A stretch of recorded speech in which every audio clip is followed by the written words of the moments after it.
see, can we even see me? There we go. Terrible beard.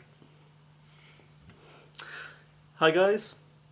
I do a lot of these videos, but here we are again with rebuilding my pedal board. Let's take a look at what we've got so far on the board. Ignore the mess behind it. That will also be tidied up, hopefully. Right. So the main reason for this job is that I want to place these boys on the pedal board. So you may have seen recently I've reviewed these 4 Behringer pedals. What order were they in? I think it was Super Fuzz, Ultra Chorus, Vintage Tube Overdrive and Heavy Metal. And I absolutely love all 4 of them. I've already got the Super Fuzz on the board, but I want to put these boys in there somewhere too. And also I want to rearrange the board a little bit to make it more user-friendly, I guess. Or just nicer. I want a nicer layout. I have a few ideas of what I want to do. First and foremost, I want to move the Polara down here. This spot was left for a tap tempo, which actually just never got used really. The tap tempo was mainly for the ARP 87 when it was inaccessible, but now it's completely accessible and I can use its own built-in tap. And it was also being used for the Zoom multi-stomp, which I don't really use that often anymore, and it's not really on the board. It's kept away from the board anyway, so I can plug it in on the floor somewhere if I need it. Yeah, so that's being moved down here. Then I was thinking I might fill that space with the Boss foot switch clone that I have built to add extra functionality to my loop station. So let's get comfortable. That can go in front of it here where the Digitech is currently. Then the plan was to replace 3 pedals because I only have 3 power cords left unless I go upgrading my power supply system, which is the plan in the future but not for right now. So I'm going to remove these 3 DIY pedals, my Rat clone, my tape measure boost, and my Earthquaker Devices Acapulco Gold clone. Really, mainly because I just find I don't use those 3 pedals enough to justify having them there. Honestly, I never switch on these 2, the Rat and the Boost. And the Earthquaker Devices, it's really a complete and utter one-trick pony. It only does one sound, and it's not a sound I like that much. And I can also approximate its sound with other pedals pretty easily. I mean, the Brutalist, in fact, you can tune that into a very similar tone. I was thinking I might line up the 3 Behringer pedals together at the front. It might look kind of cool. Maybe have the Heavy Metal this side of the Super Fuzz, the Vintage Tube Overdrive this side, and the Ultra Chorus here. And maybe move the phaser up. So that'll be there, and this guy will be here. But really, I think the main thing now is just to get cracking and rip the board apart. Easier said than done.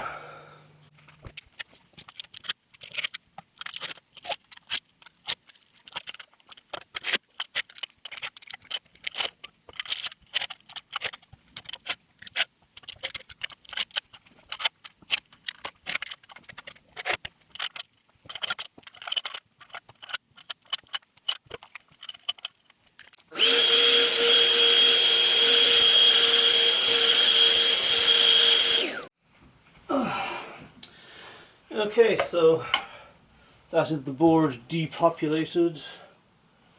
My power supply has also come loose on the opposite side, but that's okay for now. Just make sure all of the patch cables are out of the way at least, and that's something. We're going to keep these patch cables in reserve for now. I might have to use one or two of them, especially the longer lengths like these lads. But for the most part, I'm going to be using these Donner patch cables. I bought 18 of them, 6 short ones and 12 longer ones. And they've got a nice flat head on them, which should give me a little bit more room on the board and make things a little bit tidier, hopefully.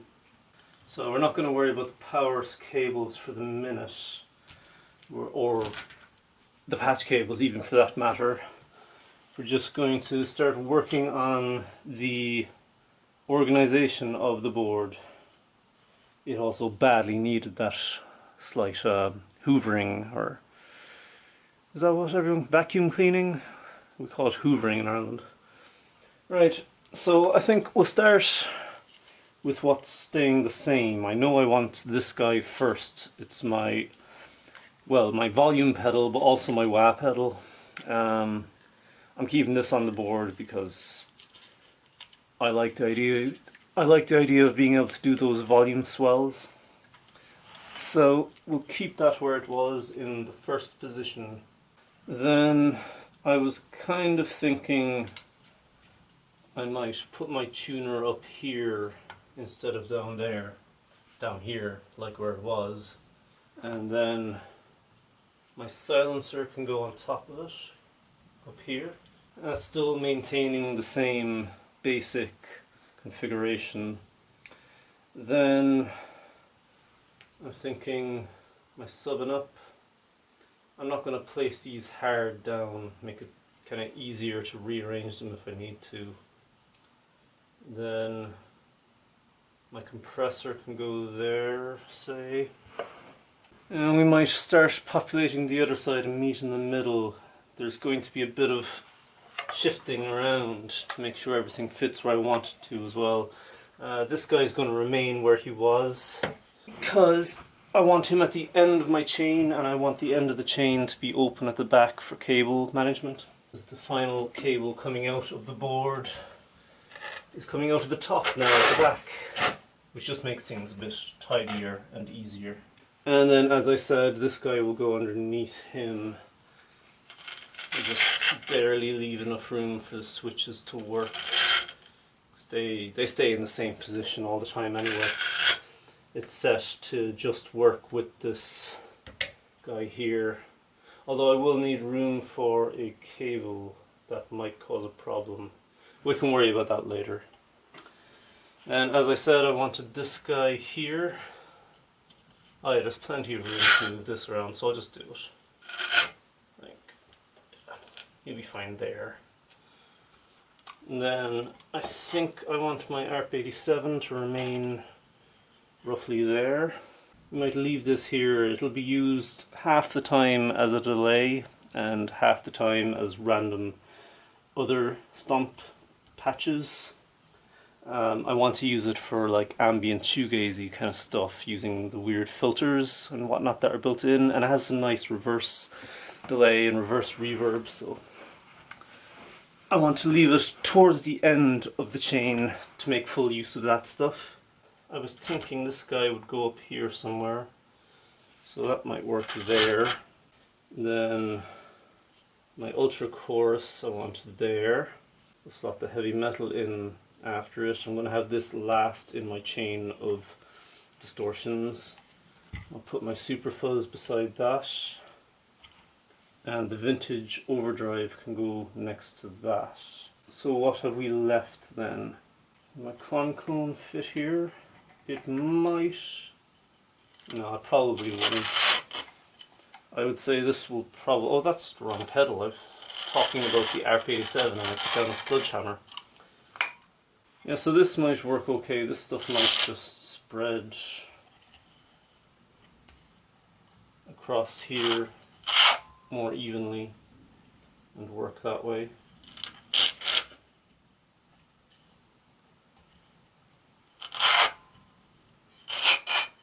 Right, so then we have 5 pedals left to go and loads of room, plenty of places to put them.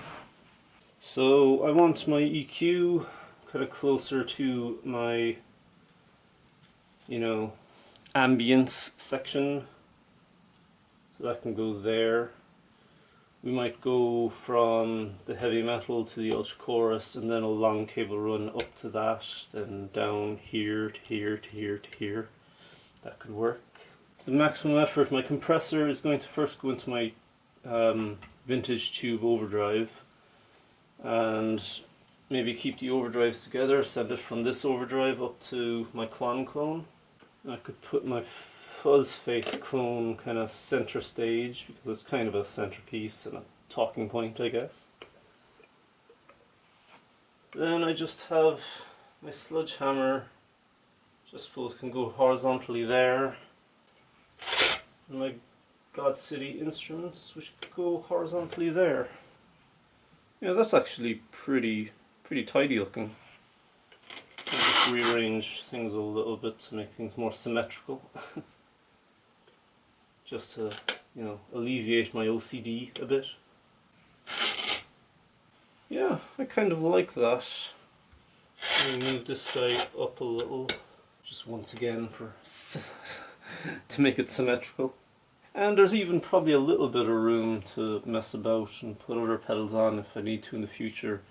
I don't use this fuzz face as much as I should really. I kind of focus more on the super fuzz. So down the line, I could probably replace this pedal with two others. Just do a bit of moving things around and get even more stuff on here. But yeah, this looks pretty good so far. I just need to get a bit more Velcro for this guy, and this guy. And fix them down and then we should be okay. So let's do that and then get on to cabling.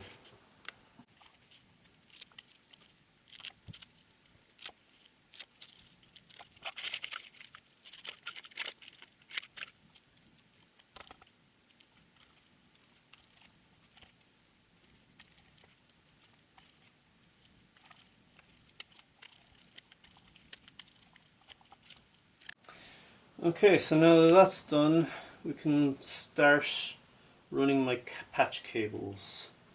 Now this is going to be kind of a pain, but should be okay.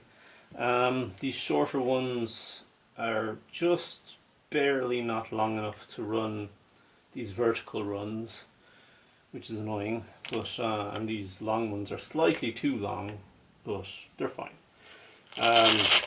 If I was that worried, I would have bought, you know, a cable kit where you make exact lengths and all that, but that's really not necessary.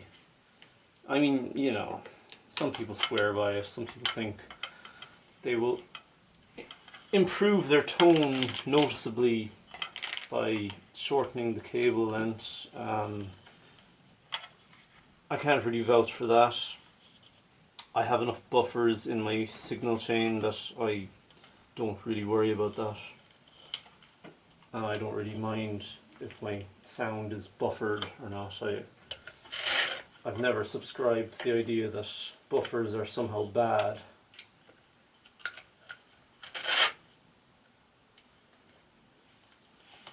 Yeah, we'll just have to do a bit of tucking and tidying underneath at some point. But you can already see how cleanly those guys are connecting. It's much less noticeable than these big, fat, colourful cables.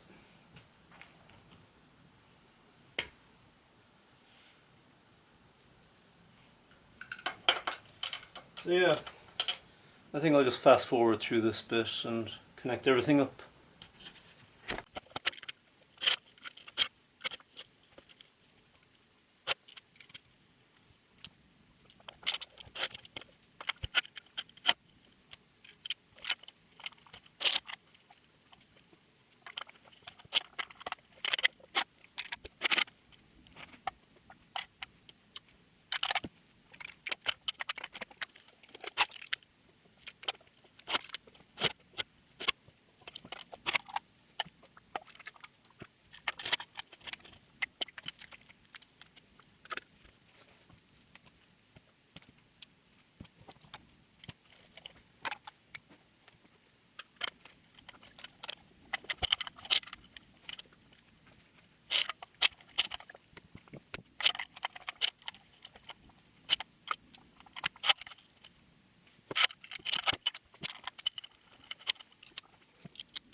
Okay, so that is the cabling done as far as I can tell. 3 cables left over because I had to use 3 of the older cables to run slightly longer lengths, which is a little annoying but can't be avoided. These cables only come in 2 lengths.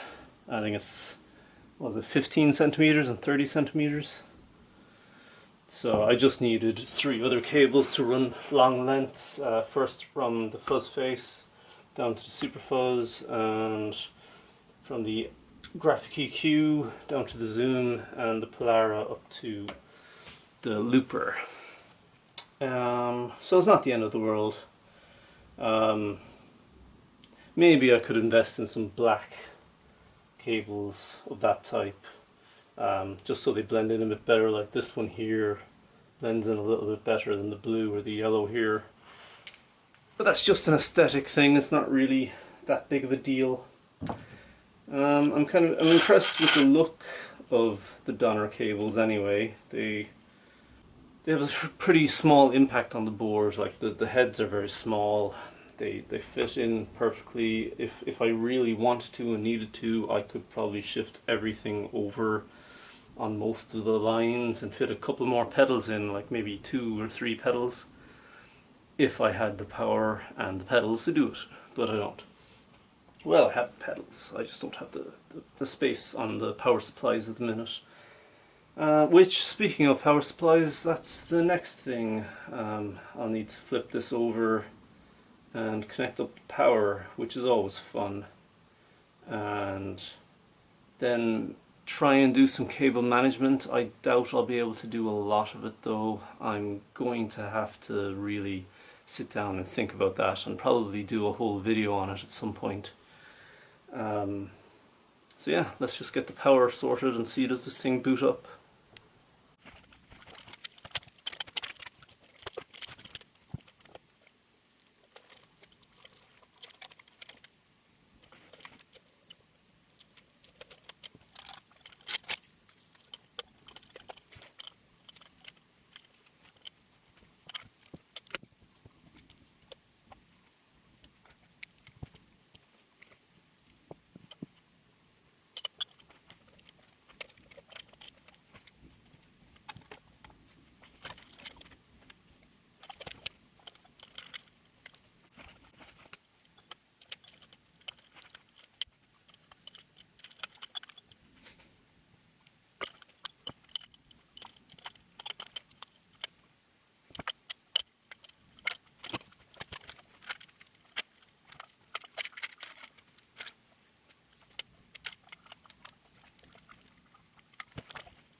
Okay, so I think it should be pretty clear to anybody that watches this that the cabling on the underside is an absolute atrocity, but that's okay for now.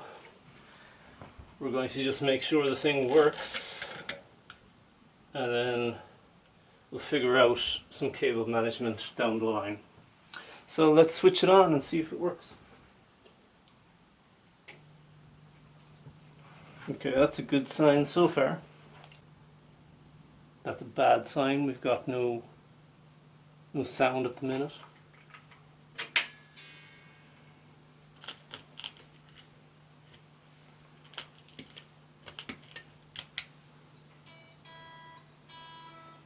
Okay, we've got sound as far as the polytune.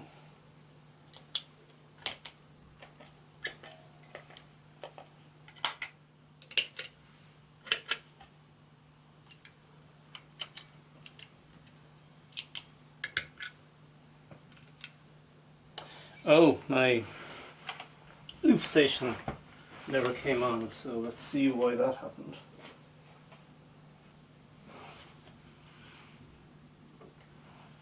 Of course, it would help if I plugged in the output.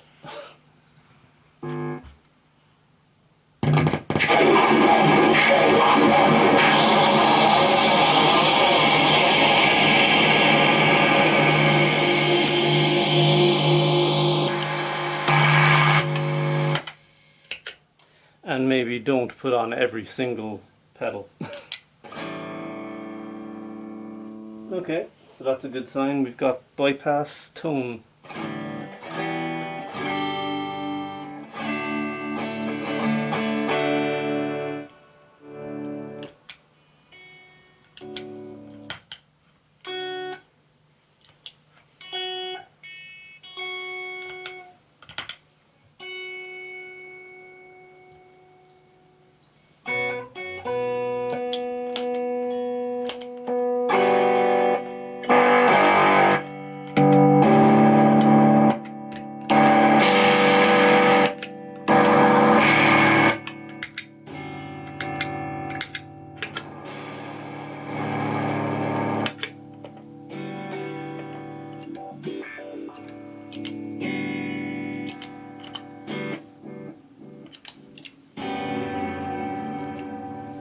Perfect. So every single pedal works, and it looks a lot tidier on the surface, as long as you pretend you can't see the underside, which you can't really from a distance, but I will need to address that at some future point, but not now. So, happy enough. This will be my new layout for the foreseeable future until I decide to buy a new pedal, which happens pretty often, to be fair. Yeah, so the next big plan is to upgrade the power supply. So I'm currently running one of those Harley Benton power plant units, which are not very good. It's essentially a daisy chain. So the idea is I'm going to get a second OJ. I have one Strymon OJ powering several of the, well, almost all of the digital pedals, enough to avoid too much noise being created, but I wanted to get a second OJ. You can get this expansion pack one where it leaves out the power supply, the actual power plug I mean, and it just gives you 5 extra outputs, which are each 500 milliamps, 9 volts, and each are completely isolated, so I can daisy chain a bunch of pedals off of maybe 1 or 2 of those outputs, and then I have 3 more high amperage outputs for more digital pedals, or just to clean up the sound even further. The sub-and-up probably needs its own power supply, but I just don't have the supply now to give it what it needs, so it's being run off the daisy chain for the moment, but hopefully that will be alleviated towards the end of the year. So that's all I have for you this week. Thanks for watching. Please like and subscribe, and check back next week if you're into this kind of audio geekery nonsense. Thanks.